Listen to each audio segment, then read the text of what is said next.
2020s की जो 2020s kids है ना, उनके अंदर सिलिंड्रिकल एक नंबर होता है, उसके बहुत सारे केसेस हो रहे हैं। क्या उसका भी कोई सॉल्यूशन है? वेल ऐसी स्टडी अभी आई एम श्योर कोई आपने कोट कर रहे हो तो हुँ, आपने पढ़ी होगी, मैंने तो अभी नहीं पढ़ी। बट सिलेंड्रिकल नंबर का ऐसा कुछ बहुत ज़्यादा सामने नहीं आ रहा। ओके, मेनली जो सामने आ रहा है that is the myopia pandemic. और इसको कंट्रोल करने के लिए अब मायोपिया मैनेजमेंट क्लिनिक्स भी आ गए हैं। सी अब क्या हो रहा है, अब ये मान लो 90% पॉपुलेशन की आंख में चश्मा चढ़ रहा है। अब वो 90% पॉपुलेशन कुछ हद तक तो हैंडीकैप हो गई है ना।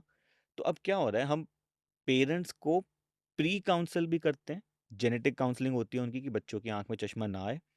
अगर बच्चे की आंख में चश्मे का नंबर आ गया तो हम कुछ इस तरह की चीज़ें कर सकते हैं कि वो नंबर कम से कम बढ़े।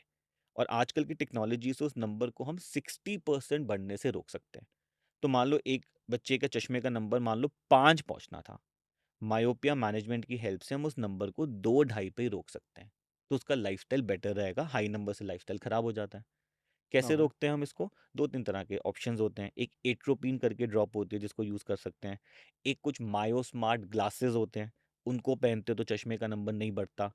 कुछ स्पेशल तरह की थेरेपीज़ होती हैं, कुछ स्पेशल तरह के लेंसेज़ होते हैं, उनको ऑर्थोकेरेटोलॉजी लेंसेज़ कहते हैं, वो रात को पहनने होते हैं, सुबह हटाने होते हैं।